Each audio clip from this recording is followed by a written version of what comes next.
সবাই কি রাজি আছেন না সবাই? এখান থেকে আমরা বুঝতে পারবো যে আমাদের প্রকৃত আজহারি যারা মূলত ভাবে এরাই হলো সত্যিকার আজহারি, যারা হকের কথাগুলো তাৎপর্যহীন কণ্ঠে উপস্থাপন করে হাজারো মানুষের হৃদয়কে মদিনাকে উজ্জীবিত করে। কথা বলেন ঠিক কিনা বলেন? আমার পক্ষ থেকে আমি মুবারকবাদ জানাচ্ছি আমাদের শ্রদ্ধাভাজন ডক্টর সাইফুল আজম আজহারি বাবর সাহেবকে। আল্লাহ যেন ওনাদের হায়াতে বরকত দান করুন, আমিন। বক্তব্য রেখেছেন ব্রাহ্মণবাড়িয়া পবিত্র ঈদে মিলাদুন নবী সাল্লাল্লাহু আলাইহি ওয়াসাল্লাম বাস্তবায়ন কমিটির যুগ্ম আহ্বায়ক অধ্যক্ষ আল্লামা নুরুল ইসলাম খান শাহীন সাহেবকে মোবারকবাদ জানাই এবং ধন্যবাদ জানাই যিনি এতক্ষণ পর্যন্ত দায়িত্বহীন কণ্ঠে ঈমানি কথাগুলো বলেছেন। ব্রাহ্মণবাড়িয়া পবিত্র ঈদে মিলাদুন নবী সাল্লাল্লাহু আলাইহি ওয়াসাল্লাম বাস্তবায়ন কমিটির আহ্বায়ক অধ্যক্ষ মহিউদ্দিন মোল্লা ভাইকে মারহাবা বলেন।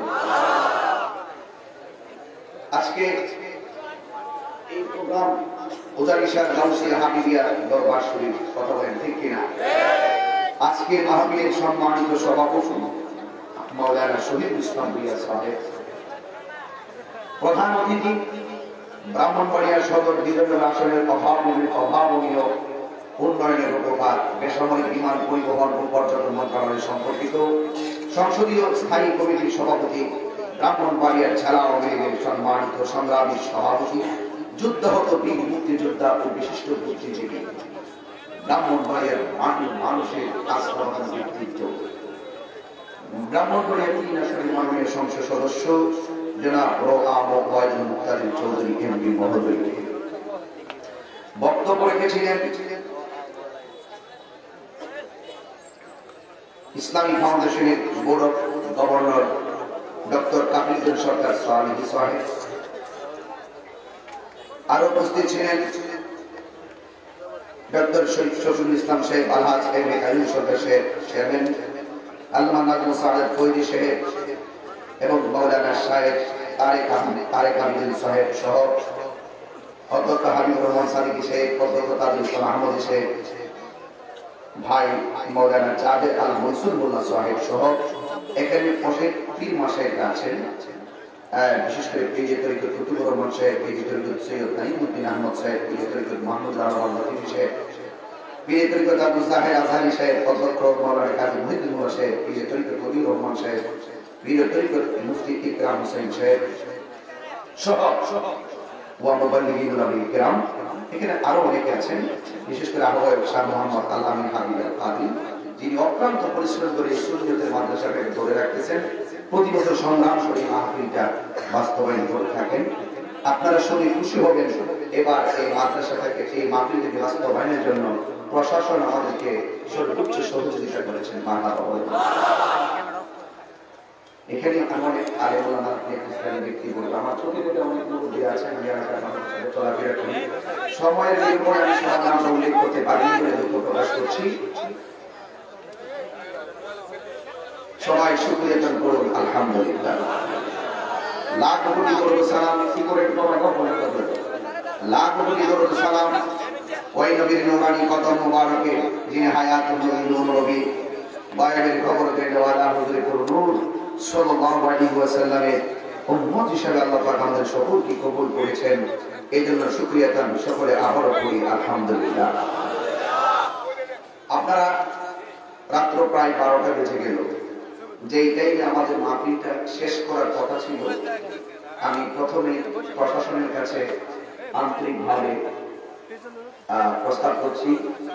আমাদের অনেক ওলামায়ে কেরাম এসেছেন, ওলামায়ে কেরামদের গুরুত্বপূর্ণ বক্তব্যকে প্রাধান্য দিতে গিয়ে, ধর্মের কথাগুলো প্রাধান্য দিতে গিয়ে আমাদের সময় একটু বেশি হয়েছে।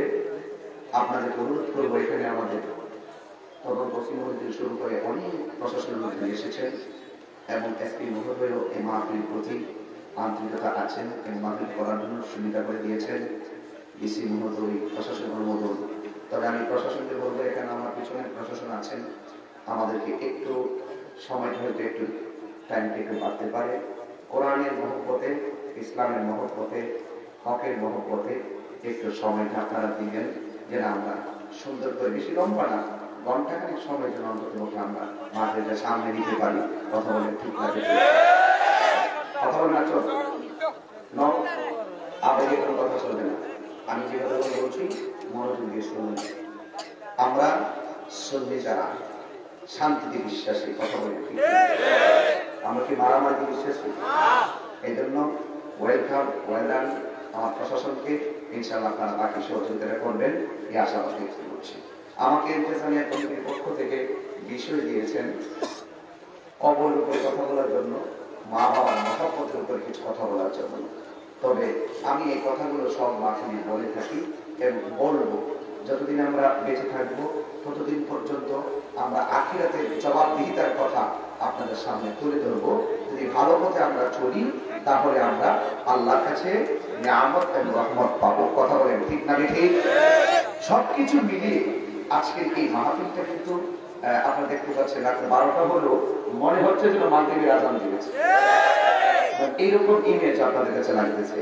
কারণ আমরা আজকে যারা এখানে এসেছেন, আমাদের আজহারি সাহেবকে আমি একটু অনুরোধ করে বলি, আমাদের এখানে কোনো যারা আজকে এসেছেন, আমার বাড়ির পর এখান থেকে গাড়ি টান দিলে প্রাইভেটে টান দিলে 6 মিনিট, একটু আস্তে আস্তে গেলে 10 মিনিট, তাই না? একটা লোকেরও মাহফিল কমিটিরা কোনো ভাড়া দিয়া এই মাহফিলে আনতে পারি না, ঠিক না ঠিক? আমরা সুবিধা নিজের টাকা খরচ করে নবীর মহব্বতে আমরা আসি, ঠিক না?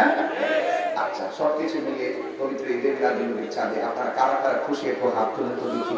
আপনারা সোজা করেন, ক্যামেরাটা ঘোরাবো দেখি, বন্ধ মনে হচ্ছে, লাইটটা ঘোরাও, একটু সোজা করেন। আমাদের আজহারি সাহেবকে এইভাবে একটু শুভেচ্ছা দেন, এইভাবে। এবং আমার মহিউদ্দিন মোল্লা ভাই আপনাকে তো আমাদের এইভাবে আনুষ্ঠানিক ভাবে দেওয়া দরকার।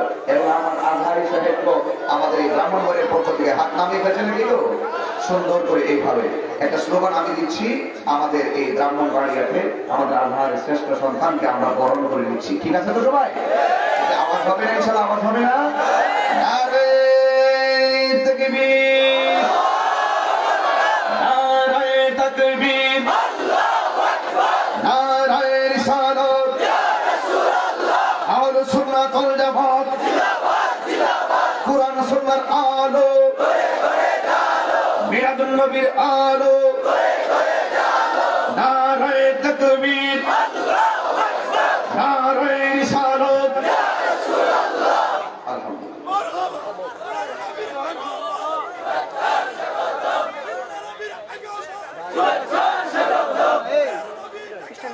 আমরা আছি সেখানে, আমরা আছি সেখানে, আমরা নাই সেখানে, আমরা নাই সেখানে। বলার কণ্ঠ বলতেছিলে বাবু বললা কি নাকি ঠিক আছে? শান্তি কি না করে শুধু দিয়ে দিয়েছে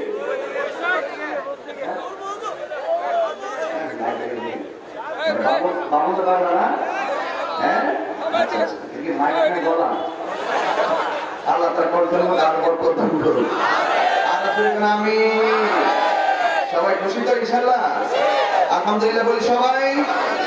আল্লাহ আমাদের এই মাহফিল থেকে কবুল করুন, আমিন। গভীর মনোযোগ, যদি আওয়াজ করেন, কথা বলেন, ওয়াজে ব্যাঘাত সৃষ্টি হবে। কোন আওয়াজ করা যাবে না। কোরআনের কথা যেখানে হবে, সুন্নাহর কথা যেখানে হবে, আমার নবীর মহব্বতের আলোচনা যেখানে হবে, দুনিয়ার সবগুলোকে পিছনে রেখে রহমাতুল লিল আলামিনের মহব্বতকে বুকে আগলে ধরে শুনতে হবে। কারণ কথা যদি বলেন আমাদের ওয়াজে সমস্যা সৃষ্টি হবে। আমার উদানি সাহেব গৌসিয়া হাবিবিয়া দরবার শরীফের যিনি প্রতিষ্ঠাতা শাহ মোহাম্মদ আল আমিন হাবিবি আল সাহেব অনেক কষ্ট করে এলাকার মুরব্বী এবং যুব সমাজকে নিয়ে মাহফিলটা করে থাকেন। এই মাহফিলটা আজকে রাত্র 12টা বেজে গেল। আমি গত রাত্রে চট্টগ্রাম খাগড়াছড়ি থেকে মাহফিল করে দিনের বেলা 12টায় বাড়িতে এসেছি, কিন্তু অনেক পরিশ্রান্ত। এরপরও আপনারা যারা এখানে বসে আছেন, জবানটা ছেড়ে দিয়ে দিলটাকে নরম করে বলুন আমাদের হায়াতের মালিককে। আরো বড় করে বলুন কে?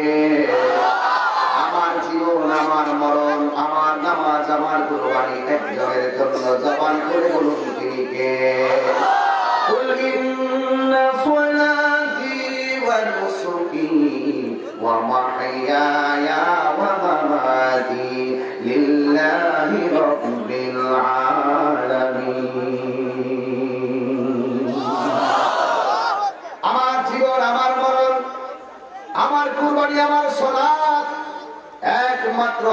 জন্য যিনি আমার হায়াতের মালিক, যিনি আমার মওতের মালিক, যিনি আমাকে বানিয়েছেন টেন্ডারবাজি করার জন্য।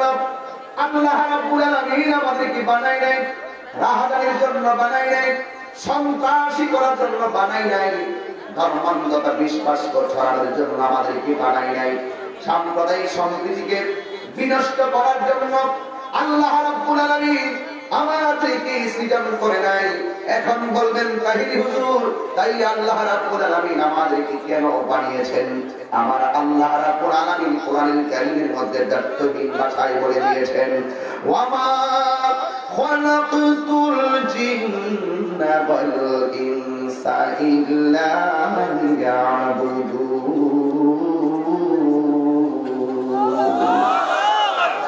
তিলাওয়াত যখন করি আল্লাহু আকবার বলতে কি কষ্ট হয়? আমি আবার করি, আল্লাহকে ডাক দিতে প্রস্তুত আছেন তো? এমন হতে পারে আবেগে বিচার হয়ে মালিককে ডাক দিলে, আরে সন্তান যখন মারে ডাক দেয় মা, মা বুঝতে পারে কেন আমাকে সন্তানটা ডাক দিয়েছে। ভয় পেয়ে ডাক দিল মা বুঝে, খাবারের জন্য ডাক দিল মা বুঝে। আল্লাহকে আমরা ডাক দিব কেন?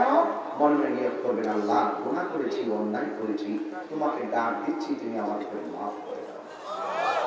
এই মনোভাব নিয়ে আল্লাহকে ডাক দিতে পারবেন না সবাই? ওয়ামা খালাকতুল জিন্না ওয়াল ইনসা ইল্লা লিয়াবুদুন।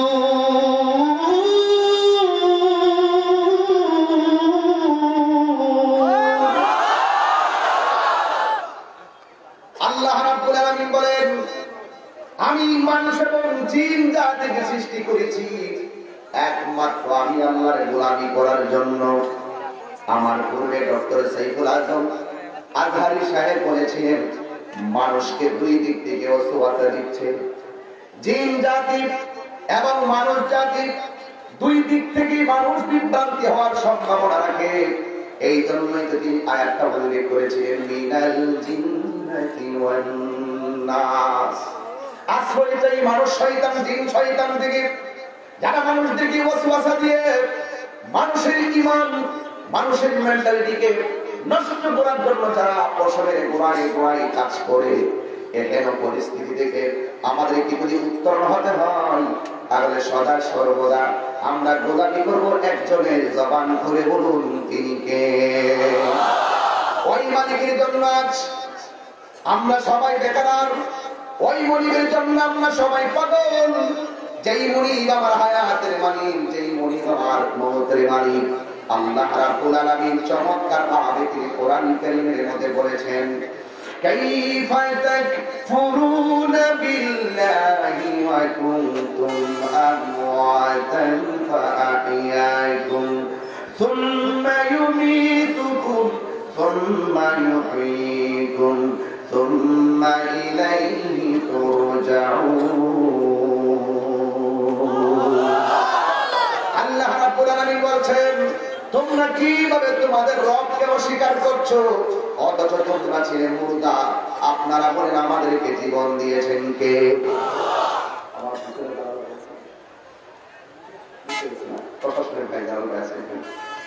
জীবন পাওয়ার পরে আঘাত থেকে একজন এখানে এসেছেন। জীবন পাওয়ার পরে আমি চাকুর থেকে এখানে এসেছি। জীবন পাওয়ার পরে কেউ এমপি, জীবন পাওয়ার পরে কেউ মন্ত্রী, জীবন পাওয়ার পরে কেউ তদন্তকারী, জীবন পাওয়ার পরে কেউ এসপি। আল্লাহ বলেন, তুমি ছিলে মুর্দা, আমি আল্লাহ জীবন দিয়েছি। জীবন পাওয়ার পরে কেউ বিল্ডিং এর মালিক, জীবন পাওয়ার পরে কেউ 10 তলা বিল্ডিং এর মালিক, জীবন পাওয়ার পরে আমি টিনের ঘরের মালিক। যখন একটা মালিকানা আমার হয়ে গেল, যার যা কিছু আছে তা নিয়ে আমি বাহাদুরি করি। আমার একটা টিনের ঘর আছে, তোর একটা মাটির ঘর আছে, আমার একটা বিল্ডিং আছে, তোর একটা টিনের ঘর আছে। যার যেটা আছে সেটা নিয়ে কেউ নম্রভাবে বসবাস করছে, কেউ দেমাগের সাথে বসবাস করছে। আল্লাহ বলেন, তোরে জীবন দেওয়ার পরে আমি আল্লাহর পক্ষ থেকে তোরে আমি যা কিছু বানিয়ে দিয়েছি, একটা কথা মনে রেখো, আমি তোমাদের সব দম্ভ অহংকার, সব পরিশন একটা খাবার মাধ্যমে শেষ করে দিব। ওই খাবার নাম হলো মৃত্যু। কথা বলেন ঠিক কিনা? আল্লাহ বলতেন, সুম্মা ইউমীতুকুম, অতঃপর আমি তোমাদেরকে মরণ দিব। অনেক মানুষ বলে খাই তাই যা খাই ফুর্তি করে নেই, এই দুনিয়াতে আসছি আর কি আসবো নাকি? না ভাই না, দুনিয়াতে আসাটা যেমন স্বাভাবিক কিন্তু চলে যাওয়াটাও কিন্তু স্বাভাবিক। কিন্তু মনে রেখো এই দুনিয়াতে তুমি যা কিছু করবো না কেন, মরে গেলে সব শেষ না। পূজারী সাহেবের মানুষ মনে রেখো, মরে গেলে কেবল মাত্র শুরু। এই দুনিয়ায় থাকা অবস্থায় যা কিছু তুমি করেছো সব কিছু সাররা সাররা পরিমাণ হাসরের ময়দানে হিসাব দেওয়া লাগবে। এই জন্য দুনিয়াতে আসছি আর কি আসবো নাকি? যা খুশি তা করি? না না না না না, যা খুশি তুমি তা করতে পারো না, তোমাকে সবকিছু করতে হবে একমাত্র আল্লাহকে সন্তুষ্টি করার জন্য। কথা বলেন ঠিক কিনা? এই জন্য আল্লাহ বলেছেন সুম্মা ইউমীতুকুম সুম্মা ইউহয়ীকুম, আমি আল্লাহ তোমাদেরকে মরণ দিব, মরণ দেওয়ার পরে আমি আল্লাহ তোমাদেরকে আবার জীবন দিব। আল্লাহ বলেন সুম্মা ইলাইহি তুরজাউন, অতঃপর তোমরা আমি আল্লাহর দিকে ফিরে আসবে। এই জন্য কেউ যখন মারা যায় মৃত্যুর কণ্ঠ একটি সুখ সংবাদ শোনার সাথে সাথে আমরা ওই আয়াতটাই পড়ি, ইন্না লিল্লাহি ওয়া ইন্না ইলাইহি রাজিউন। আল্লাহু আকবার। আমরা আল্লাহর জন্য আল্লাহর দিকে আমরা ফিরে যাব। এই জন্য আজকে ব্রাহ্মণবাড়িয়া ওজানি সারে যতগুলো মানুষ এসেছেন, আমি তো জানি ভাদুর ব্রাহ্মণবাড়িয়া শহর থেকে অনেক মানুষ এসেছেন। শুধু একটি কথা বলতে চাই, তাহিরি কণ্ঠ একদিন থাকবে না, ডক্টর সাইফুল আজম আজহারী সাহেবের কণ্ঠ একদিন থাকবে না, ফুলের সৌরভ মানুষের গৌরব চিরদিন থাকে না। এই মুরব্বী আব্বাই তার মুখের মধ্যে হাত দিয়ে দেখেন, এই দাড়িগুলো ছিল কালো, এই কালো দাড়িগুলো এখন কোন ফাটে সাদা হলো আপনি বলতে পারেন না। আপনি তো আগে মাথার মধ্যে এক মন উঠাইতে পারছেন, এখন দিয়ে আপনি 40 কেজি জায়গায় 20 মন মাথা উঠাইতে পারেন না। এই শক্তিটা কোন সময় হারিয়ে গেছে আপনি টের পান নাই রে বাবা। আমি গত মাসেও কিন্তু গেটের মধ্যে দাঁড়ানো ছিলাম, ওয়াজ করতে পারি নাই। জানেন আপনারা? জানেন আপনারা? এখানে আমি দাঁড়ানো ছিলাম, বুঝতে হবে আমার খেদমত করার তকদির ছিল না। আজকে খেদমত করার আল্লাহ তাকদীর রেখেছেন, আমি খেদমত করতেছি। কিন্তু মনে রাখবেন, আজকে আমি বেঁচে আছি বলে আমার বাড়িতে দাওয়াত নামিয়ে দিয়েছেন।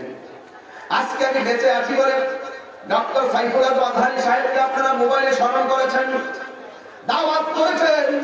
আল্লাহর কসম, অধ্যক্ষ মহিউদ্দিন মোল্লা বেঁচে আছে বলে দাওয়াত করেছেন, পুরস্কারের নাম দিয়েছেন। কিন্তু আমার অধ্যক্ষ আল্লামা শাইখ নুরুল ইসলাম ফারুকী রহমাতুল্লাহ আলাইহি দুনিয়াতে নাই, তার সাথে কোনো কথা হয় না, চোখও দেখার সুযোগ নাই, দাওয়াত নামা আমরা পাঠাই না। এর মানে হলো আমি দুনিয়াতে আছি বলে আপনারা আমাকে দাওয়াত করেন, আরেকজনকে দাওয়াত করেন। আমি যখন চলে যাব আমাকে আর পুরস্কারে নাম দিবেন না। আমি যদি এই মুহূর্তে মারা যাই, মসজিদের মাইক দিয়ে আওয়াজ হবে, এই যে আছেন সমান, আপনারা বললেন তাহিরি সাহেবের আগমন শুভেচ্ছা স্বাগতম, ডক্টর সাইফুল আজম আজহারী সাহেবের আগমন শুভেচ্ছা স্বাগতম, জাবের আল মনসুর ভাইয়ের আগমন শুভেচ্ছা স্বাগতম। কিন্তু আমি এখানে আসার সময় এত স্বাগতম আপনারা দিলেন, এই মুহূর্তে যদি আমি মারা যাই মসজিদের মাইক দিয়ে আর বলবে না তাহিরি সাহেব আসছে, শুভেচ্ছা স্বাগতম আর দিবে না। এখানেও বললে আমাকে লাশটারে ধর, বাড়িতে গেলে বলে লাশটার জন্য পানি গরম কর, খাটের মধ্যে তোলার সময় লাশটার পায়ের মধ্যে ধর। মসজিদের মাইক দিয়ে ইমাম সাহেব মুয়াজ্জিন মাইক দিয়ে বলবে মরহুমের লাশ এসেছে, মরহুমের লাশ মাঠে এসেছে, তাহিরি সাহেব আসছে, আর আমার সাহেব বলবে না। রুহুটা চলে যাওয়ার পরে মাইক দিয়ে এলান হবে মরহুমের লাশ এসেছে। এত ভক্ত এত আসে, আপনারা আমাকে আর তাহিরি সাহেব বলবেন না, শুধু লাশ আর লাশ। কবরে নামানোর সময় বলবে লাশটারে কবরে নামাও, বাসটার উপরে দাও, লাশের উপরে মাটি দাও, আমাকে মাটি দিয়া সোজা চলে আসবে, আমার কবরে একজন যাবে না। এটাই হলো পৃথিবী, এটাই হলো পৃথিবী। বাস্তব কথা হলো, আমার পূর্বে আলোচনা বলছেন ঈমান এমন একটা ব্যাপার, এটা মাথার বিষয় না, এটা হলো এই জায়গার ব্যাপার। এই জায়গাটাকে ইখলাসটাকে সুদৃঢ় করুন, হৃদয়টাকে শক্ত করুন, মনটা হৃদয়টাকে প্রসন্ন করুন। আত্মাটাকে শুদ্ধ করুন। আমরা যখন একটা গুনাহ করি, আমাদের এই জায়গায় একটা কালো দাগ পড়ে যায়, দুইটা গুনাহ করলে দুইটা কালো দাগ পড়ে যায়। এই জন্য এই জায়গাটাকে দুধের মতন আয়নার মতো পরিষ্কার রাখতে গেলে আমরা সদা সর্বদাই আল্লাহর ইবাদত করতে হবে। আমার নবীর মহব্বতের প্রয়োজন আছে না না? এই জন্য আমার বাবারা করি কাটা ধরে ঘন্টাখানে কথাই বলবো, কিন্তু খুব মনোযোগ দিবেন। গভীর যদি আমাকে যে বিষয়টা দিয়েছেন, আমি বিষয়ের উপরে কথা বলবো। এই দুনিয়া থেকে চলে যাব, জবানটা খুলে বলুন, আমাদের আসল ঘরের নাম কি? বিল্ডিং না কবর? আরো বড় করে বলুন না, বিল্ডিং না কবর? রাস্তা হলো দুইটা। রাস্তা কয়টা? একটা রাস্তা হলো ভালো রাস্তা, আর একটা হলো মন্দ রাস্তা। ভালো রাস্তায় যদি চলেন আপনি যাবেন জান্নাতের ভিতরে, খারাপ রাস্তায় যদি চলেন আপনি যাবেন জাহান্নামের ভিতরে। এই জন্য যুবক, কবরটা হলো সুখের জায়গা, আবার কবরটা হলো দুঃখের জায়গা। এই কবরে যারা সুখী, কিয়ামত পর্যন্ত তারা আরামে ঘুমায়া থাকবে। আর কবরে যারা দুঃখী, এই কবরের ভিতরে আযাব আছে না নাই? সব মানুষ সেই মরণটাকে মেনে নেই, কারণ আমার আল্লাহ বলেন, ওয়া মা তাদরি নাফসুন বিআইয়ি আরদিন তামুত।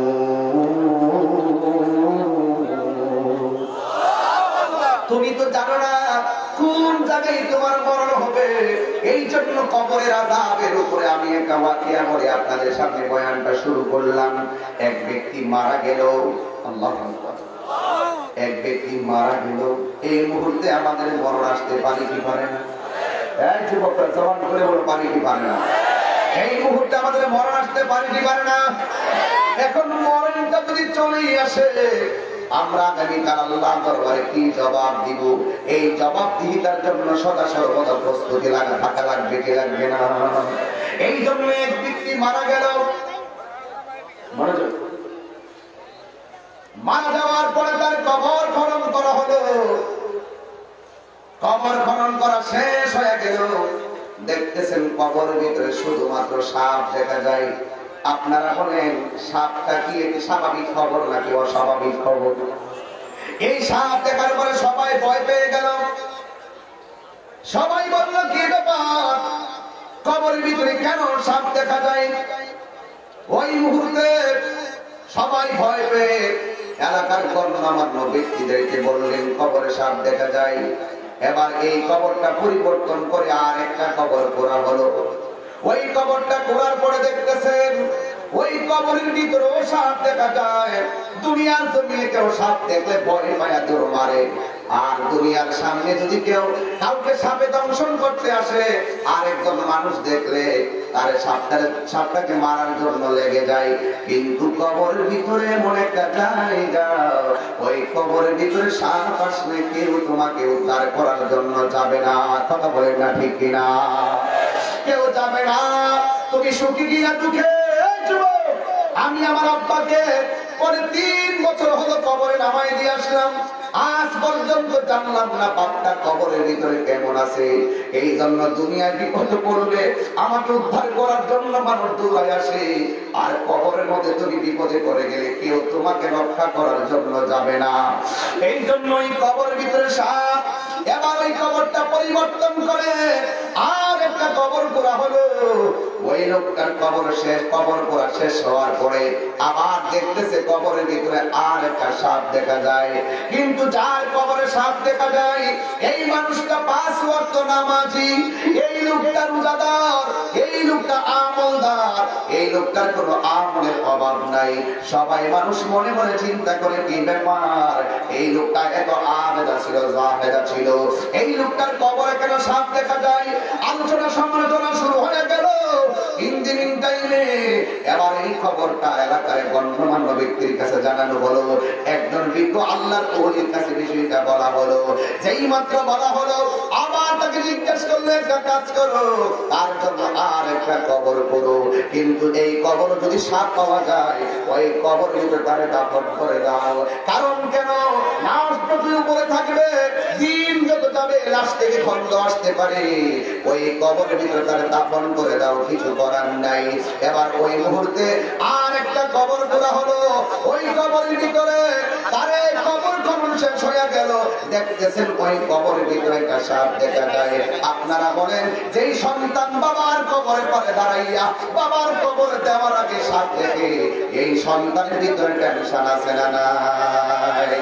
এবার ওই কবরের ভিতরে যখন সাপ দেখা যায়, ওই সাপ সহকারে তারে কবরের ভিতরে দাফন করে দেওয়া হলো। ওই মুহূর্তে কি ব্যাপার, এমন মানুষটা নামাজ পড়তো, এমন মানুষটা রোজা রাখতো, এই মানুষটার কবরে কেন সাপ দেখা গেল? কিছুই বুঝতে পারে না, সাপ সহকারে কবরের মধ্যে দাফন করে দেওয়া হলো। এবার সন্তানের ঘুম নাই, নিজেরা নাই, এলাকাবাসীর মনের ভিতরে জল্পনা কল্পনা শুরু হয়ে গেল। এবার একজন কবর খননকারী বলে, এই এলাকাবাসী, আমরা তো জেনেছি লোকটা 5 ওয়াক্ত নামাজ পড়তো, আমরা জেনেছি লোকটা অনেক ভালো মানুষ ছিল, কিন্তু এই লোকটার কবরে কেন সাপ দেখা যায়? এই বিষয়টা একটু যাচাই বাছাই করার দরকার। দেখি তার পরিবারের কাছে যাই, তার স্ত্রীর কাছে যাই, কারণ স্ত্রী স্বামীর ভালো মন্দ সম্পর্কে জানার ক্ষমতা আছে না নাই? একটা স্বামী যখন স্ত্রীর সঙ্গে উঠা বসা করে, তখন স্বামীটা কেমন স্ত্রীটা কিছুটা বুঝতে পারে, আমার স্বামীটা কেমন সেটাও স্ত্রী বুঝতে পারে। হাদিস শরীফের মধ্যে এসেছে, কোন স্ত্রী যদি মারা যায়, স্বামী যদি স্ত্রী কবরে পারে যায় বলে, আল্লাহ আমার স্ত্রীটা অনেক ভালো ছিল, আমার নবী বলেন, আমার আল্লাহ আর স্ত্রীটাকে জান্নাত দান করে দে। এই জন্য আমার ভাইরা সবাই তার স্ত্রীর কাছে গেল, যাওয়ার পরে বলতেছে, তোমার স্বামী মারা গেল, আমরা যত কবর করলাম সব কবরের ভিতরে সময় কিন্তু বাদ বেড়ে দেওয়ার সময় খুব তড়িঘড়ি করছি বোঝার জন্য।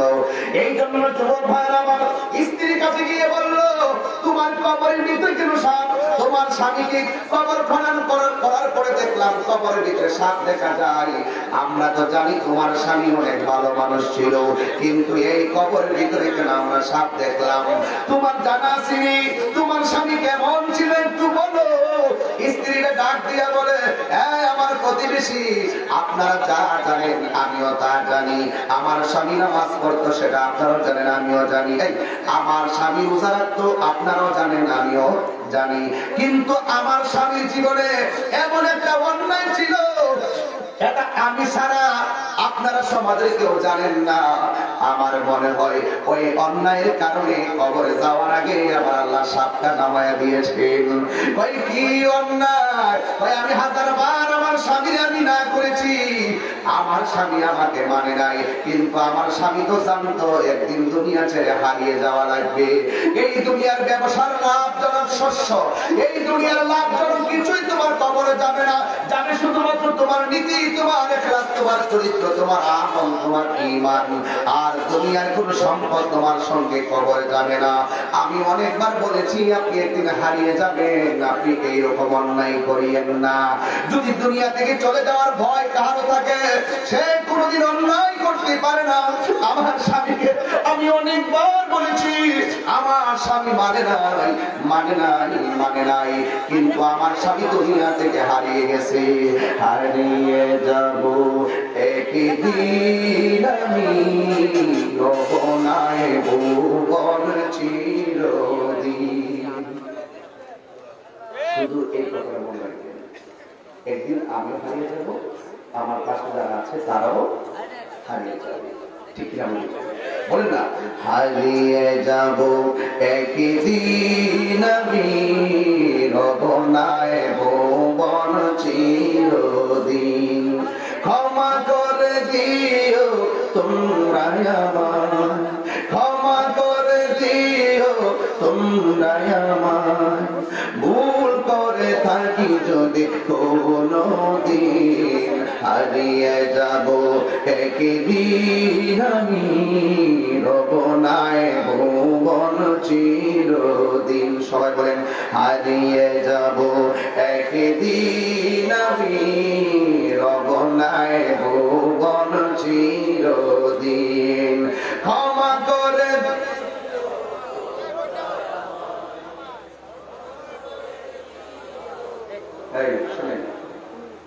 আমরা যখন মারা দেখবেন লাশটা খাটের মধ্যে শোয়াইয়া একজন দাঁড়ায় বলবে, আমার ভাই আপনাদের সঙ্গে চলাফেরা করেছেন, যদি কোনো অন্যায় করে থাকে আল্লাহর রাস্তায় মাফ করে দিবেন। বলে কি বলে না? এই আমার পক্ষ থেকে আমার ভাইয়ের মাপ চাওয়ার আগে আজকে আপনারা তওবাতের মাপটা চাইয়া নেন। বলেন, ক্ষমা করে দিও তোমরা আমায়, ক্ষমা করে দিও, ভুল করে থাকি যদি কোনো দিন, হারিয়ে যাব একদিন আমি, রব নাই ভুবন চিরদিন, হারিয়ে যাব একদিন আমি, রব নাই ভুবন চিরদিন। বাগানে বা গোরস্থানে হইতো দিবে মোরে খবর, বাসে বাগানে বা গোরস্থানে হইতো দেবে মোরে খবর। যদি বলো ঠিক না রে ঠিক? আরে ভাই আওয়াজ করে আল্লাহকে ডাক দিয়ে বলো, আল্লাহ। এই দিলটা নরম করে বলো, আল্লাহ।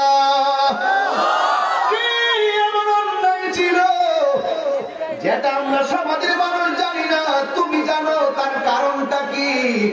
এবার স্ত্রী চোখের পানি পালায়া ডাক দিয়ে কয়, আমার স্বামী ব্যবসা করতো। আল্লাহ পাক বলেন, ব্যবসা অনেক ভালো কাজ, ব্যবসা অনেক উত্তম কাজ।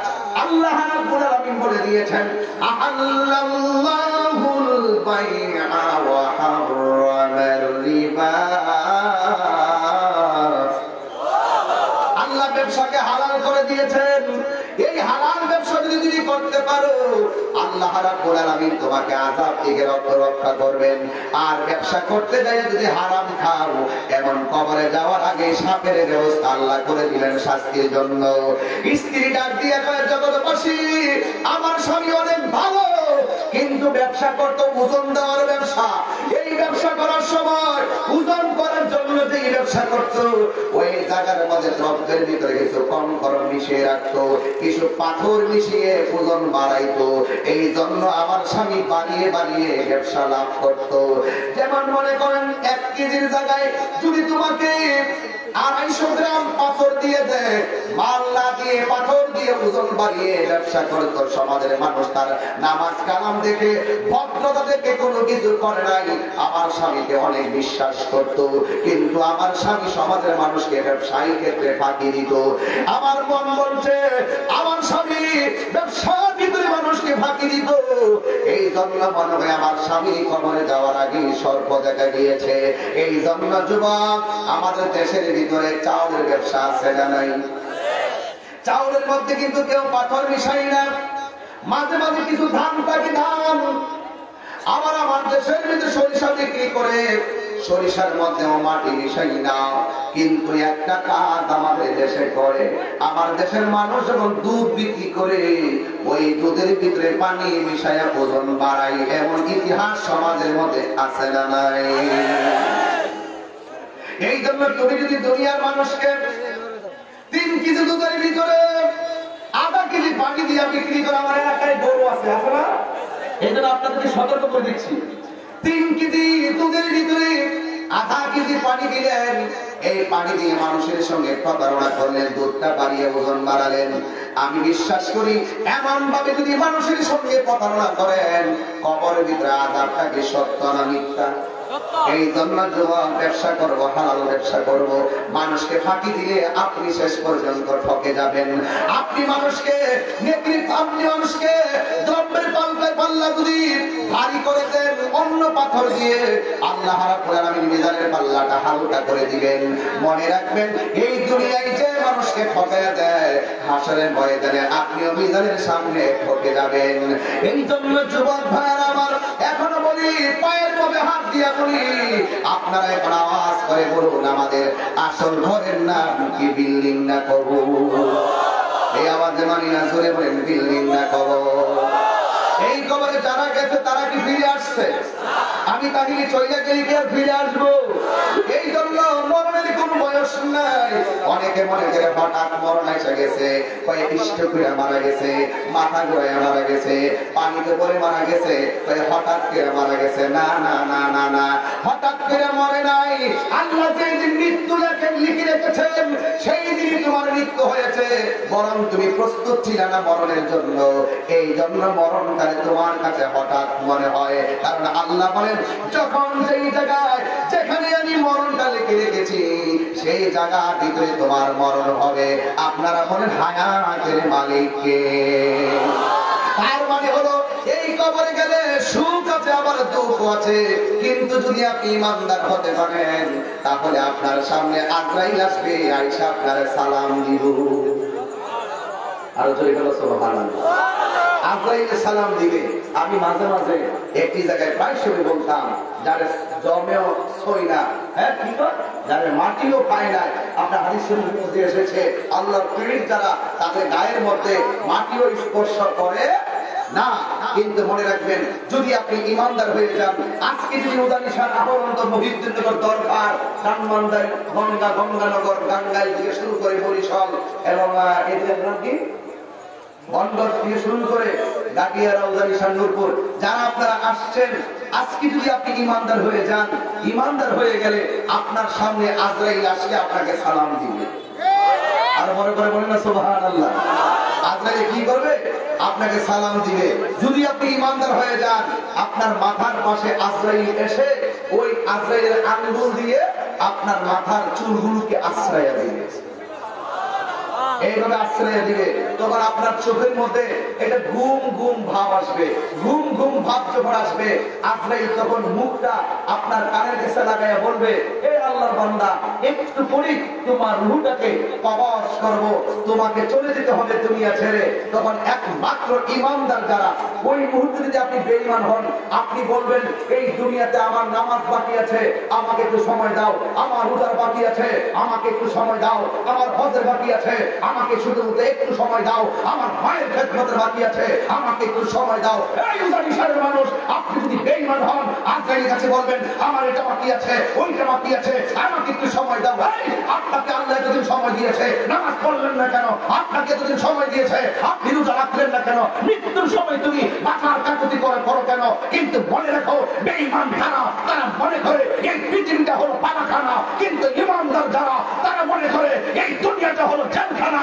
আজরাইল যখন বলবে তোমাকে এখনই মৃত্যুবরণ করতে হবে, ইমানদার বলবে, আজরাইল আর দেরি করো না, আমাকে এখনই রূহটা নিয়ে যাও, এখনই রূহটা নিয়ে যাও। আমার মনিবের সঙ্গে দিদারের জন্য আমার মনটা পাগল পাগল হয়ে আছে। আল্লাহু আকবার।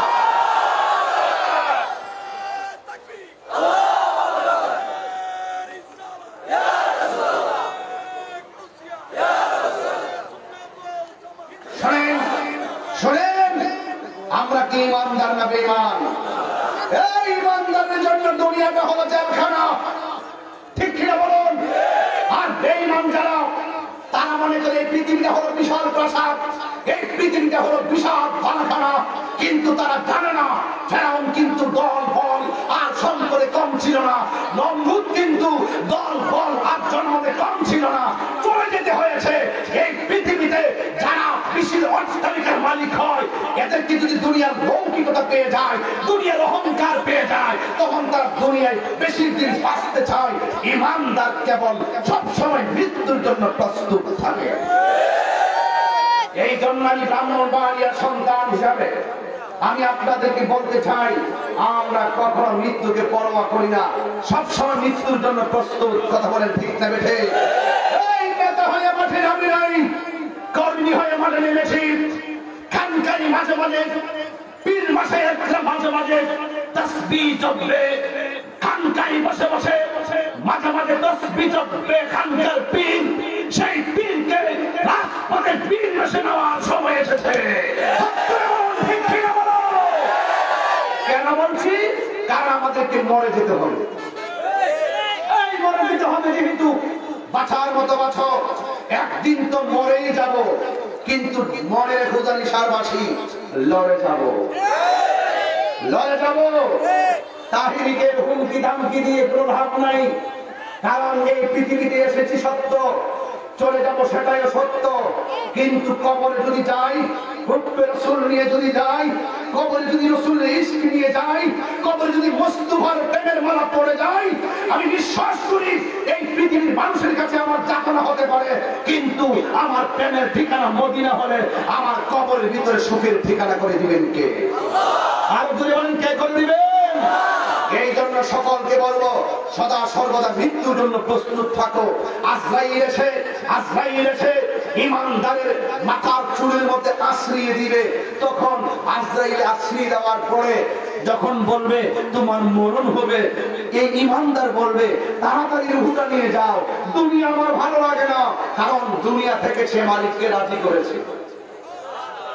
আমি মালিককে রাজি করেছি আমার মনিরকে দেখার জন্য, আমার মনটা পাগল পাগল হয়ে গেছে। আল্লাহ তখন ডাক দিয়ে বলে একটা ফেরেশতাকে, এ ফেরেশতা, এই ইউজানিশা আমার এই প্রেমিকের রূহটা কবজ হবে। কথার কথা বললাম নামটা, যেহেতু ইউজানিশার ওই ঈমানদার আছে না নাই, এই ঈমানদারের রূহটা কবজ হবে। তুমি তাড়াতাড়ি জান্নাত থেকে মেশকে আম্বরের গ্রান নাও, আর হাতের মধ্যে একটা সুগন্ধি নাও, আর হাতের মধ্যে একটি সাদা কাপড় নিয়ে যাও, আমার ঈমানদারের বাড়িতে যাও। ওই ঈমানদারের রূহটা এখনই কবজ হবে। তুমি আজরাইল বসছে তার মাথার পাশে, আর তুমি গিয়ে একে তাকান,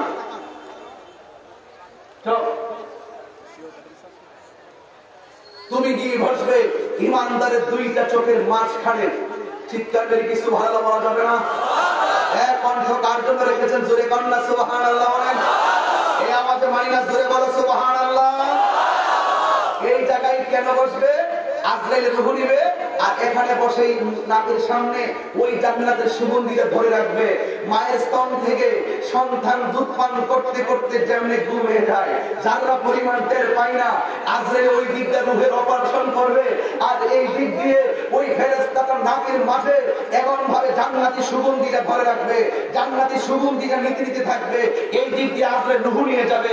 ছোট বাচ্চা মার স্তন থেকে দুধ পান করে যেমন করে ঘুমিয়ে যায়, টের পায় না। ঈমানদার রূহটা আজরাইল নিয়ে যাবে, যারা পরিমাণ ঈমানদার টের পাবে না। ঠিক কিনা বলেন? আমরা কি ঈমানদার না বেঈমান? আর জোরে বলে ঈমানদার না বেঈমান? এবার ওই মুহূর্তে রূহ যখন নিয়ে যাওয়া হবে, আমাদের এলাকার একটা বড় বাজারের নাম বলেন তন্তর। তন্তর কোন জায়গা? তন্তর। তন্তরের বাজারে উদানিসারে কেউ যদি মারা যায়, তন্তরের বাজার থেকে গিয়ে সুন্দর করে সাথে একটা কাপড় নিয়ে আসবে। কাপড়ের কাপড়টা পুরুষের জন্য কাপড় কয়টা? 3টা। আর মহিলাদের জন্য কয়টা? আজকের মাহফিলে তো অনেক মহিলা আসছে, আমি সব করি।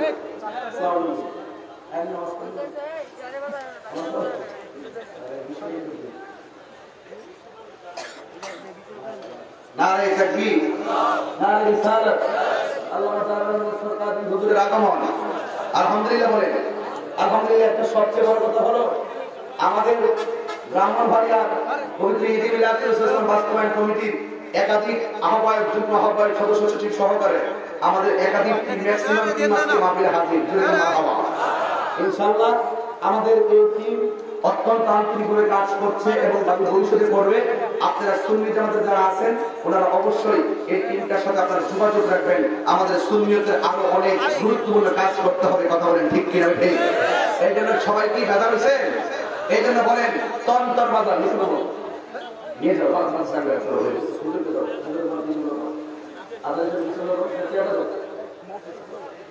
বাজারটা কি বলছিলাম? কথা বলেন, কথা বলেন। ঘুমাই গেছেন আপনারা? কি বলছিলাম? এখন ওয়াজ করতেছি। এখন কি করতেছি? কথা বলেন। শুরু থেকে ওয়াজ শুরু করলাম, বিষয় কিছু খবর স্টেজ আসার পরে চিন্তা করছিলাম অন্য দিক দিয়ে, কিন্তু আমি তো এলাকার মানুষ হিসাবে আপনাদের কাছে একটু ক্ষমা চেয়ে, আমি যে চলাফেরা করে আমার বিয়াদবি হয়, এই জন্য আমি ক্ষমা নিয়ে যাওয়ার, মরে যাওয়ার তত্ত্বই নিয়ে আপনাদের কাছ থেকে ক্ষমা নেওয়ার একটা সুযোগ করে দিয়েছেন কমিটিরা। মরে দিতে যাবো, আপনারা সাথে চলাফেরায় ভুল বিয়াদবি হলে মাফ করে দিবেন। কি জন্য বলতে চেয়েছিলেন কথাটা? আর আরেকটা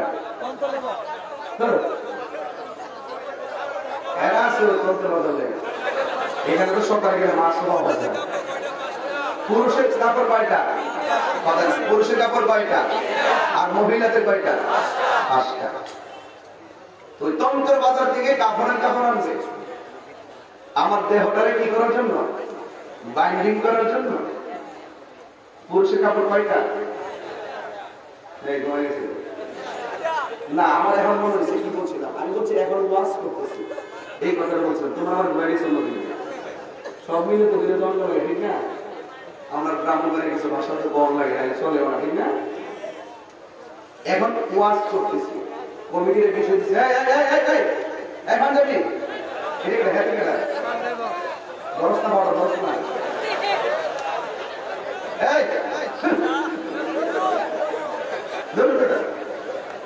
এখন ওয়াশ করতেছি, কি করতেছি? কি করতেছি?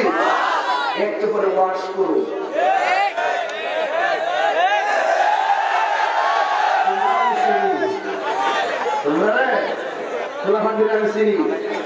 ওয়াশ করতেছি।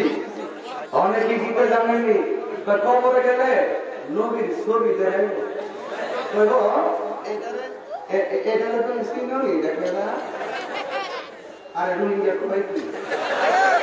বলে কি আমার কয় নবী থাকবে মদিনাতে, কবর থেকে আঙ্গুল দিতে দেবো লোকটাকে।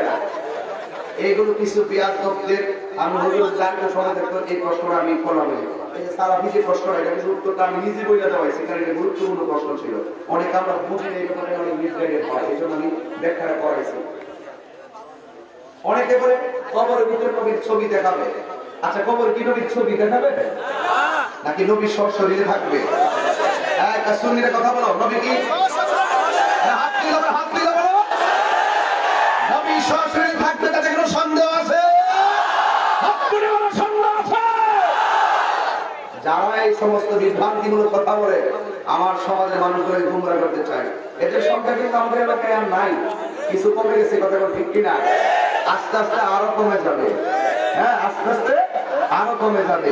এই জন্য বলছিলাম তন্তর বাজার, এতক্ষণ আইছি তন্তর বাজার থেকে কাপড়ের কাপড় আনবে আমার বডিটারে বাইন্ডিং করার জন্য, নাকি?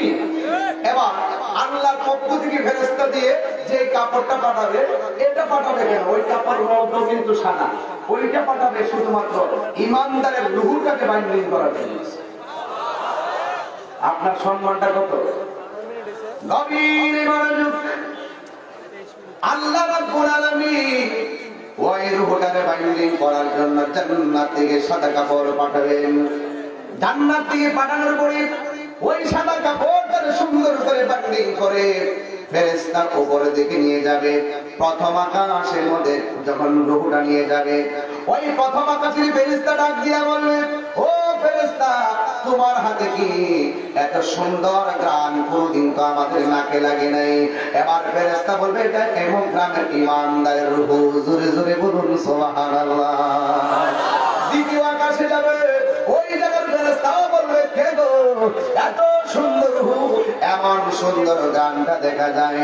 এবার দ্বিতীয় আকাশের ফেরেশতার জবানে বলবে, এটা হলো ইমানদারের রূহ।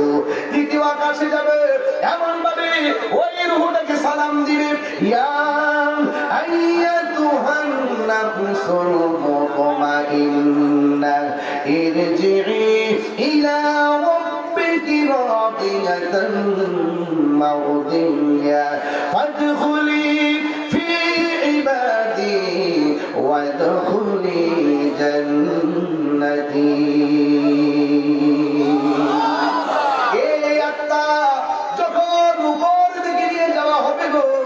আল্লাহ বলবে, ফেরেশতা যাস না, এই রূহটাকে রাখার জন্য, ইমানদারের রূহটা রাখার জন্য আমি আল্লাহ একটা বাড়ি বানাইছি। ওই বাড়ির নাম হলো ইল্লিন। ইল্লিনের মধ্যে ওই রূহটা রেখে দাও, ওই রূহটা সেখানে রেখে দিবে। আর এই দিক দিয়া আপনার নামটা কি বাবা? হ্যাঁ, সভাপতি। আজকের সভাপতি ইমানদার হয়ে গেলে ওনার রূহটাকে ইল্লিনের মধ্যে রেখে দিবে, আর ওনার বডিটাকে দুনিয়ার তন্তর বাজারে কাপড় দিয়া এমন ভাবে বাইন্ডিং কইরা গুরুস্থানের পারে নিয়ে যাবে। যখন কবরের মধ্যে নামায়া দিব, ওই মুহূর্তে আল্লাহ ডাক দিয়া বলবে, ফেরেশতারে, আমার ইমানদার শহীদুল ইসলাম রে কবরের মধ্যে নামায়া দে। ওই কবরের মধ্যে নামায়া দিয়েছে, বাঁশের ছানিগুলা দেওয়া হয়েছে, উপরের দিকে দিয়ে কাঠিগুলো দেওয়া হয়েছে।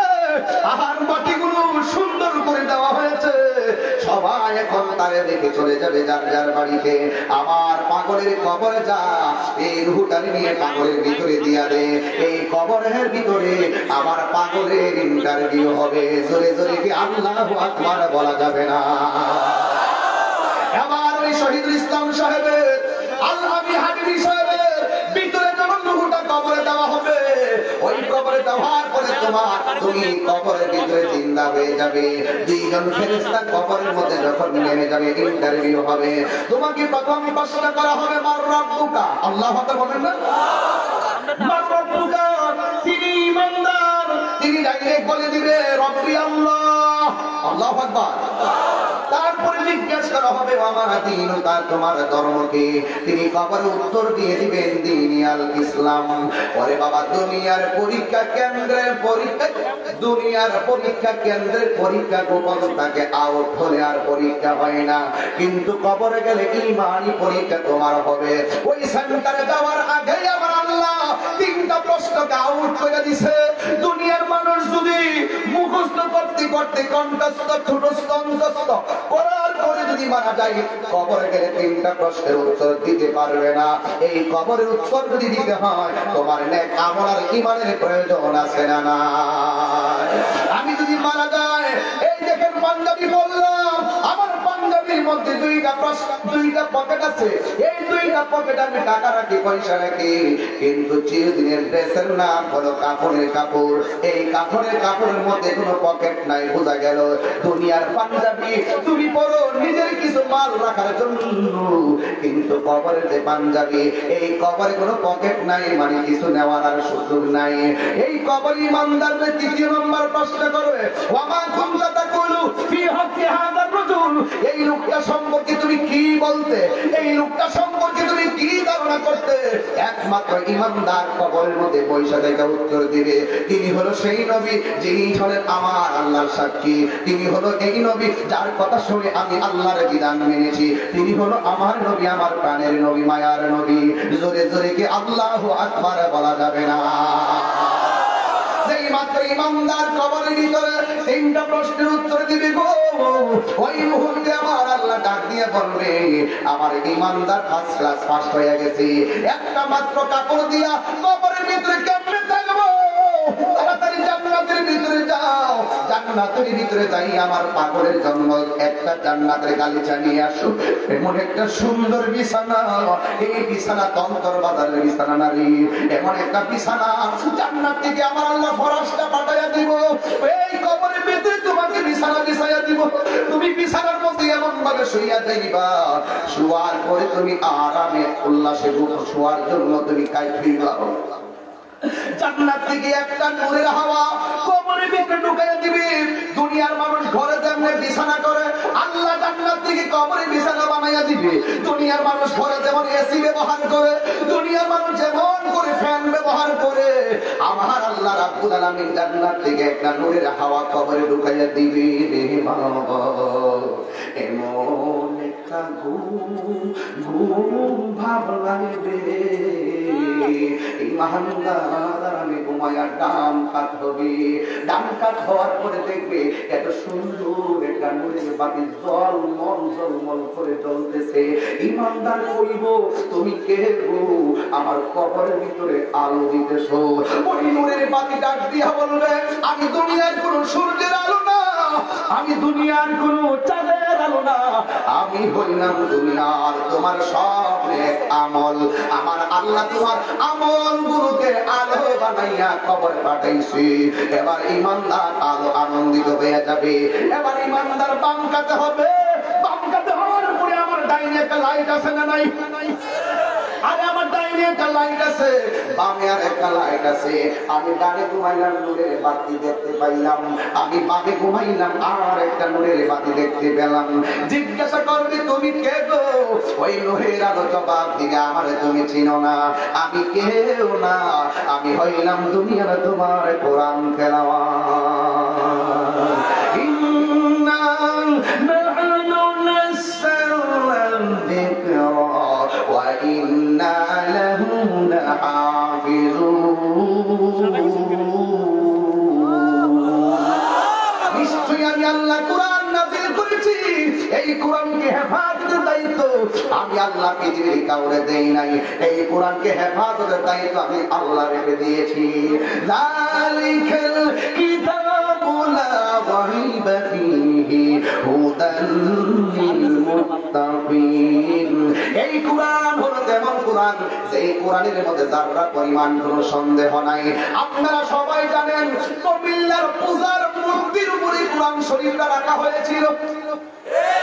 নাউজুবিল্লাহ জোরে কোন।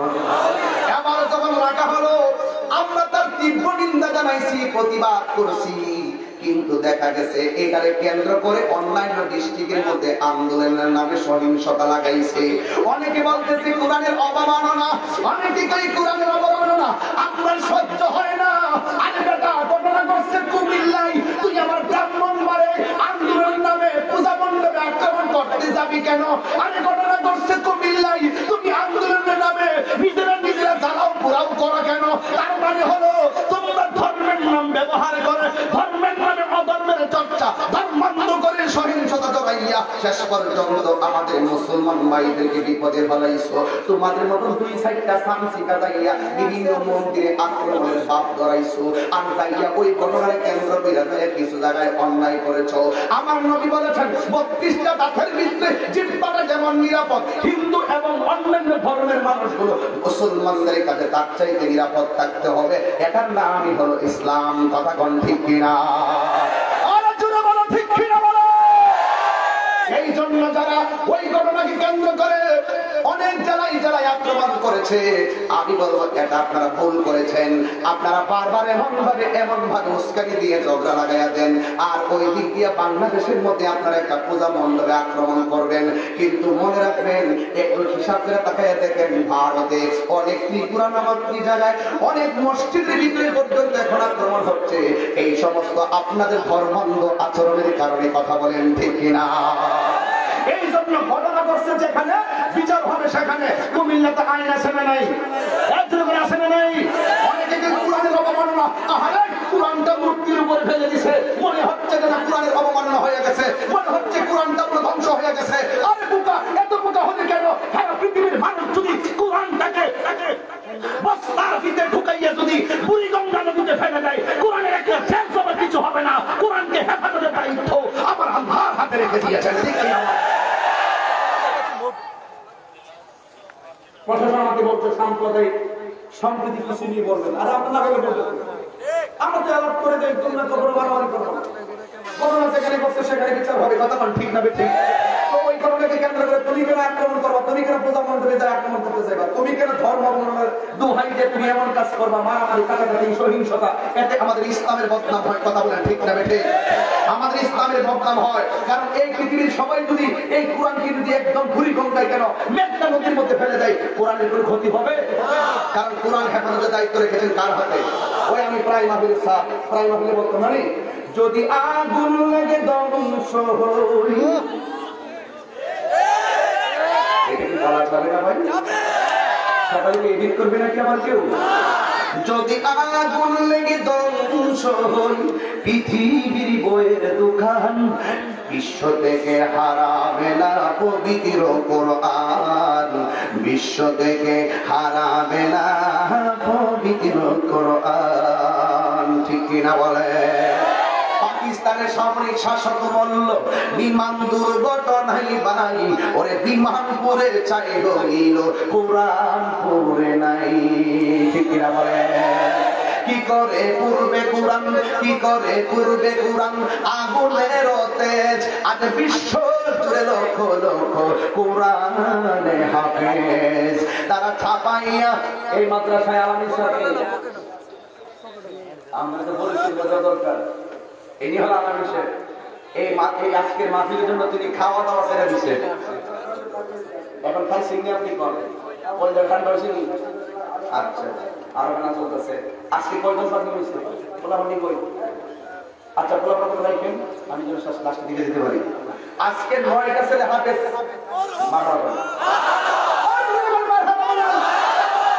এইগুলো তাদের সন্তান, ওই সন্তানের মা এখন মুসকি মুসকি হাসতেছে, তাদের বাবা এখন মুসকি মুসকি হাসতেছে, আনন্দে আত্মহারা। এই ছেলেগুলো কোরআনে হাফেজ হয়েছে। এই মাদ্রাসার আমাদের সুন্নিয়তের একটা মার্কাজ। কথা বলেন ঠিক না বেঠিক? এই আরামি সাহেব খাওয়া দাওয়া শেষ, ফোন দিয়ে তো ভাইজান আল্লাহ জানে, আল্লাহ জানে কি, আল্লাহ যখন দয়া করে এভাবেই করে। ফাঁকি দিয়ে কি হতে হবে, আমাদের ধৈর্যের একটা সাগর বানাতে হবে, তুফান আসবে বহু, ধৈর্যের সাথে মোকাবেলা করতে হবে। কথা বল ঠিক না ঠিক? এই হাফেজগুলো তাদের সিনাটার মধ্যে কোরআন তারে ধারণ করেছেন, এই জন্য বলছিলাম কি করে পূর্বে কোরআন আগুনের তেজ, আছে বিশ্ব জুড়ে লক্ষ লক্ষ কোরআনে হাফেজ, তারা ছাপাইয়া আসমানি গ্রন্থ, তারা ছাপাইয়া আসমানি গ্রন্থ, বাঁচাইব ইসলামের মান, বিশ্ব থেকে হারাবে না পবিত্র কোরআন, বিশ্ব থেকে হারাবে না পবিত্র কোরআন। যদি আগুন লেগে ধ্বংস হয়, আল্লাহু আকবার, যদি আগুন লেগে ধ্বংস হয় পৃথিবীর বয়ের দোকান, বিশ্ব থেকে হারাবে না পবিত্র কোরআন, বিশ্ব থেকে হারাবে না পবিত্র কোরআন। এই কোরআন পড়ে লাভ আছে না নাই? রমজান মাসে কেউ যদি কোরআন শরীফ তেলাওয়াত করে, এই কোরআনটা হাসরের মাসে আপনার জন্য সুপারিশ করবে। এবং এই কোরআন শরীফ যারা মুখস্থ করে, এই কোরআন শরীফের হাফেজ যারা রয়েছেন, তারা যদি সেই মোতাবেক আমল করে, এই হাফেজ গুলো একাধিক লোকদেরকে টেনে টেনে জান্নাতে নিয়ে যেতে পারবে। তাহলে আপনারা কি চান না এই মাদ্রাসায় একটা ছেলে হাফেজ হোক? মাশাআল্লাহ, খুব সুন্দর সিস্টেম নাকি? আলহামদুলিল্লাহ, আলহামদুলিল্লাহ। এই করোনার ভিতরেই অনেক ক্লাসে বিজ্ঞতা ঘটার পরেও 9 জন ছেলে হাফেজ হয়েছে। আপনাদের ছেলেগুলো যদি না থাকে, আপনাদের ছেলেগুলো নাতিগুলো এই মাদ্রাসায় দিবেন। এই মাদ্রাসার লেখাপড়া কেমন আপনারা বলেন তো? না কেমন? এই মাদ্রাসায় ছেলে দিবেন, ছেলে না থাকলে ছেলে করে নাতি দিবেন, দিবেন তো ইনশাআল্লাহ। এই মাদ্রাসাটার দিকে একটু চালে মালে আপনারা সহযোগিতা করবেন, রাজি আছেন সবাই? এই জন্য বাবার আমার ওই কোরআন যারা তেলাওয়াত করে, আমার একটা আফসোস লাগে, একটা ঘরের কথা বলবো, কি বলবো? একটা কথা বলি, আমাদের ঘরে দেখবেন কোরআন শরীফ যখন থাকে একটা তক্তার উপরে থাকে, অনেকের ঘরে কোরআন শরীফ একটা তক্তার উপরে থাকে, ঘরের কোনায় থাকে, পাশাপাশি এই কোরআনকে তেলাওয়াত করার সময় তাদের মাসে একবারও হয় না, এবং কোরআনটার উপরে ময়লা পড়ে থাকে, দেখবেন অযত্নে কোরআনটা পড়ে থাকে, কিন্তু টেলিভিশনটা খুব সুন্দর করে পরিষ্কার করা হয়। আমার মা বোনদেরকে বলছি, এই মা বোনরা দেখবেন কোরআন শরীফটা তেলাওয়াত না করলেও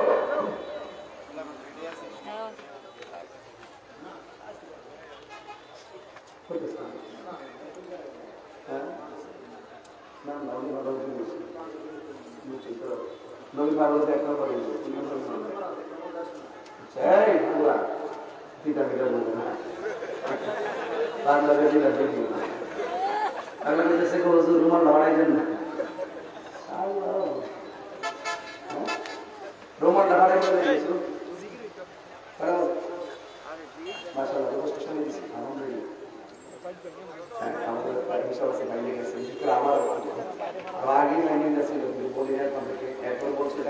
মায়া করে ঠিক না ঠিক? এই জন্য আমরা যে সবাই আমরা অনেক ধন্যবাদ জানাই, কারণ আমাদের বেশি আছে, আমাদের যেটা বাইন্ডিং এর মধ্যে আজকে এই মাহফিলে করতে আসছি। এরপর আমরা আর বেশি দেরি করবো না, তবে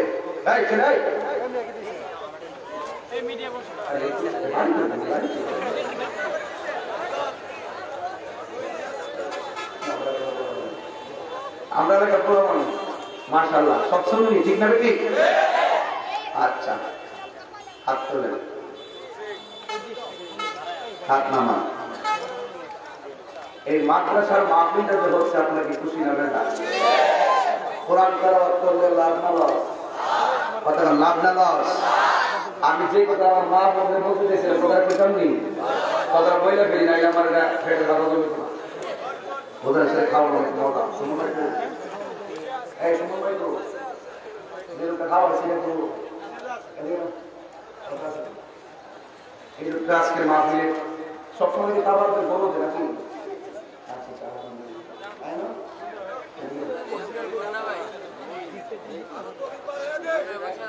আমি বলে গেল আরে জোরে কেন? আমি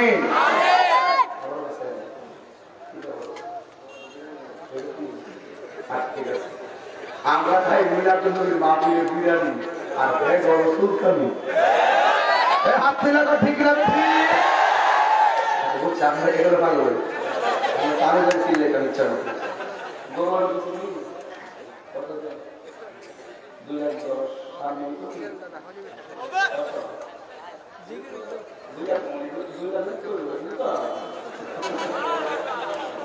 আচ্ছা সবসময় অনেক দামি দেয় এবারে নাকি কম দামি দিচ্ছে তাহলে বোঝা গেল আগামী বছর 2.5-3 লাখ কোটিতে আল্লাহ দেওয়ার তৌফিক দান করবেন আমিন আলহামদুলিল্লাহ সুন্নিয়তের একটা যোদ্ধা আল্লাহ কবুল করুন আমিন কোন না আম্মা বেঁচে আছে না আম্মাকে আল্লাহ করে হায়াত দ্বারা ছয় করে আমিন আরে বেটা সব মার দোয়া হইতেছে সুন্দর বিবি মানে সব যাই করছে সবগুলো কার দোয়া মায়ের দোয়া আজকে আজহারি সাহেব আমার শ্রদ্ধাভাজন আজহারি সাহেব উনি যে আজহার থেকে লেখাপড়া করে এবং ইংল্যান্ডের জমিনে যিনি অল ভাষায় যিনি বক্তব্য দেয় যেখানে আরবি দরকার সেখানে আরবিতে বক্তব্য দেয় যেখানে ইংলিশে দরকার সেখানে ইংলিশে 24 আওয়ার্স একটা 24 ঘন্টায় তিনি অনার্বল কথা বলে ইংলিশে যেখানে বাংলায় দরকার হয় আপনাদের সামনে খুব সহজ সরল ভাষায় তিনি কথা বলেছেন ওনার কথার মাপকাঠি অনেক উঁচা এই জন্য আজকে আপনাদের সাথে মনের মাধুরীর বিষয়টি কথাগুলো বলেছেন জিজ্ঞেস করেন আপনি এত ডক্টরেট হয়েছেন আপনি লেখাপড়া করেছেন আপনার এখন সারা বিশ্বে আপনাকে চিনে এই যে সুনাম এই পজিশনটা আপনি কিসের মাধ্যমে অর্জন করেছেন তিনি বুকে হাত দিয়ে বলবে আমার মা আমার জন্য নিঃস্বার্থে দোয়া করেছে মানে এটা হলো বাস্তব একটা বাস্তব কথা যেমন আমাকেই বলেন না এই সম্বন্ধে বলেন না বলেন আলামী শব্দ বলেন সবাই বলবে হুজুর আমার মায়ের দোয়ার কারণে আমি আজকে এই পর্যন্ত এসেছি এই জন্য অনুরোধ করে বলবো তাহির ওয়াজ যদি 1 মিনিটের জন্য মহব্বত করে থাকেন আজহারি হুজুরের ওয়াজ যদি 1 সেকেন্ডের জন্য ভালোবেসে থাকেন মহিউদ্দিন মোল্লা ভাইয়ের ওয়াজ যদি 1 মিনিটের জন্য ভালোবেসে থাকেন আজকের উদাইশের মাহফিল থেকে ওয়াদা করেন জীবনে কোনোদিন মা বাবার মনে কষ্ট দিব মা বাবার মনে কষ্ট দিব মা বাবার মনে কষ্ট দিয়া তাহিরির কাছে সামনে বসে ওয়াজ শুনবেন আপনার ওয়াজ শোনায় কোনো কাজ হবে না মা বাবার মনে কষ্ট দিয়ে আপনি হজ করতে যাবেন আপনার কোনো কাজে আসবে না এই জন্য আমি বলছিলাম মা বোন আসছে কিনা করে আসছে মা বোনকে বলে যে মা আপনার ঘরের ভিতরে কোরআনটা যেন অবহেলায় না থাকে প্রতিদিন সকালবেলা নিজে কোরআন শরীফটা পড়বেন পাশাপাশি আপনার সন্তানকে সকাল সকাল ঘুম থেকে উঠিয়ে মক্তবে পাঠাবেন কারণ কোরআনের আলোতে যে ঘরটা আলোকিত এই ঘরের মধ্যে রহমত কম থাকে না বেশি থাকে যেই দুঃখিনী মা যেই দুঃখিনী মা হায় রে আমায় করেছে লালন করেছে লালন আমি কেমনে দিব ওই দুঃখিনী মায়েরে দাফন আমি কেমনে দিব ওই দুঃখিনী মায়েরে দাফন মাগো তোমার মতো লই না কেহ আমায় করে টানি মাগো না তোমার মতো লই না কেহ আমায় করে টানি আঁচল দিয়ে মুছে নাকি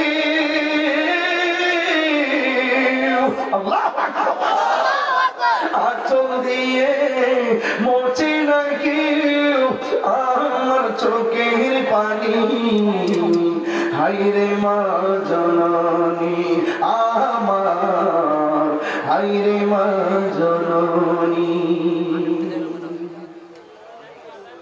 এই মারে কি কষ্ট দিবেন এই যুবক যুবকটা মিলে বলো মারে কষ্ট দিবেন মারে দুঃখ দিবেন মাকে কোনোদিন আঘাত দিবেন মায়ের সঙ্গে ভালো ব্যবহার করার হুকুম করেছেন কে আরো যখন কে করেছেন আজকে মাহফিল দিয়ে দেওয়ার পরে আমার মতো যারা বাবা হারিয়েছেন কালকে গিয়ে বাবার কবরটা জিয়ারত করবেন যাদের বাবা মা বেঁচে আছে কদমে ধরে সালাম করে বলবেন মা আর কোনোদিন তোমাকে দুঃখ দিব না কষ্ট দিব না কারণ একজন ডক্টর এবং তাহিরি অধ্যক্ষরা আমার ওয়াজের স্টেজে বসে বসে বলছেন তারা নাকি মায়ের দোয়ায় অনেক বড় হয়েছে মা ওই দোয়াটা করে দাও না যে দোয়ার কারণে আমি মদিনায় যেতে পারবো এটা মায়ের পায়ে ধরে ধরে আপনি চোখের পানি ঢালায় বলবেন বাবা রে মা তোমাদের কখনো শত্রু না মা তোমাদের জন্য অনেক আপন আজকে অনেক মা চোখের পানি ফেলে আমার কাছে বিচার দেয়, হুজুর আমার ছেলেরা লেখাপড়া করে না।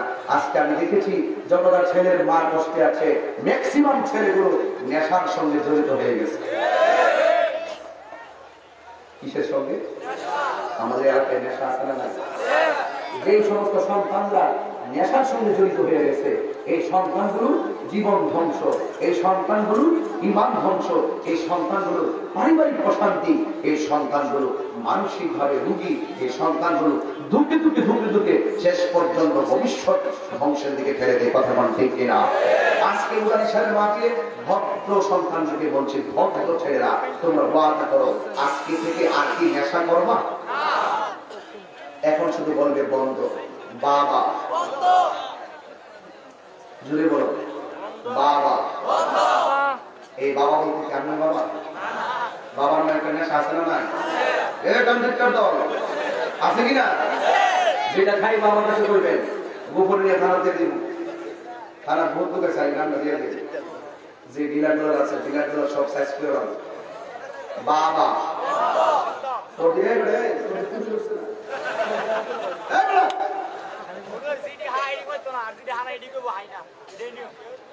বলেন বন্ধ। বাবা আর বাবা ইয়াবা ফেন্সি গাঞ্জা সুদ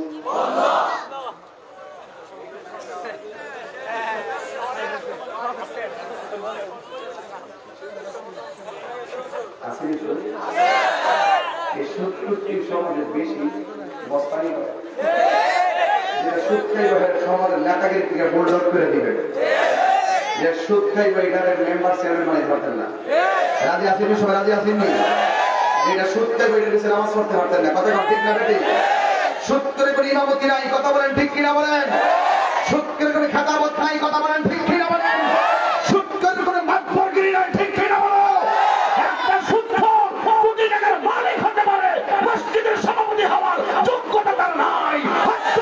ঠিক কিনা বলো?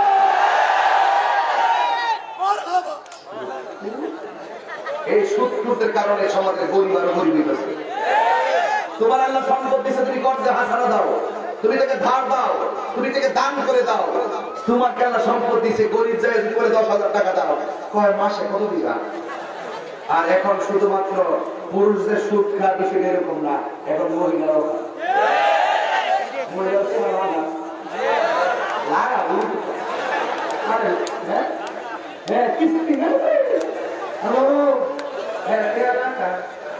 মহিলাগুলো টাকা লাগাইব, এই মহিলাগুলো জামাই লোকে বড় গলা কথা কয়। মাসে কত 1 লাখ, তাইলে 1 লাখ টাকা লাগা, মাসে মাসে হাজারে কত? হাজারে কত? 150 কোটি দাম আছে।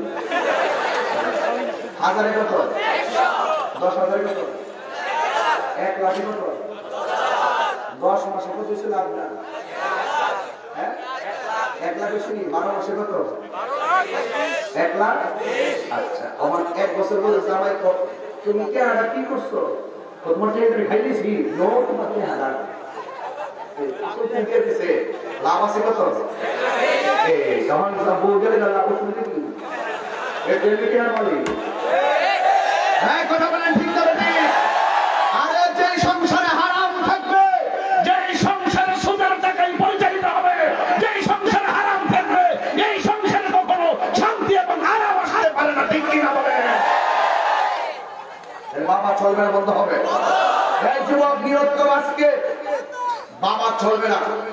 ইয়াবা ডেন্ডি ফেন্সি সুদ ঘুষ চুরি ডাকাতি মানুষ গুম মানুষ হত্যা। এখন বলবা নামাজ, নামাজ আওয়াজটা জরুরি দিব, শেষ বেলায় বলছি নামাজ রোজা হজ ইবাদত মহব্বত সুহবত খেদমত ভালো কথা ন্যায্য কথা হক কথা চুরি চুরি চলবে? চুরি চলবে? আজকে থেকে ওয়াদা করেন জীবনে কোনোদিন হারাম খাবো একটা স্যার আমার তো হুজুর সুদের ওয়াজ যেমনি করেন ঘুষের ব্যাপার কিছু বলুন না। ঘুষের ব্যাপার হইলো আর রাশি ওয়াল মুরতাশি কিলাহুমা ফিন্নার। যে যে বাটপারে ঘুষ খাইবো আর যে ঘুষ দিব দুটোটাই হলো সমান অপরাধ এবং দুটোটাই জাহান্নাম। কথা বলে ঠিক না ঠিক?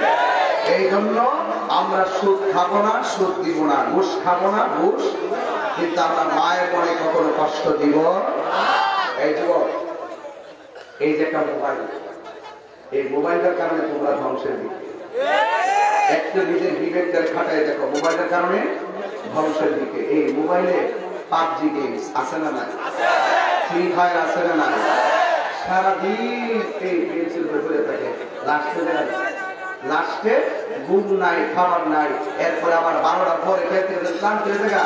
ওই দিন সড়ক দিয়ে হাঁটতেছি, দেখতেছি একটা 3/4 ফ্যান এখানে হচ্ছে। এই 3/4 ফ্যানটা এই কোমরটা থেকে আর নিচে থেকে আগে আছে না, এই জন্য গাইনে ভাড়া রাখছে। ঠিক আছে, ফালাই হ্যাঁ খালি গায়ে আটকাছে আর ফোন কইলে টিপতেছে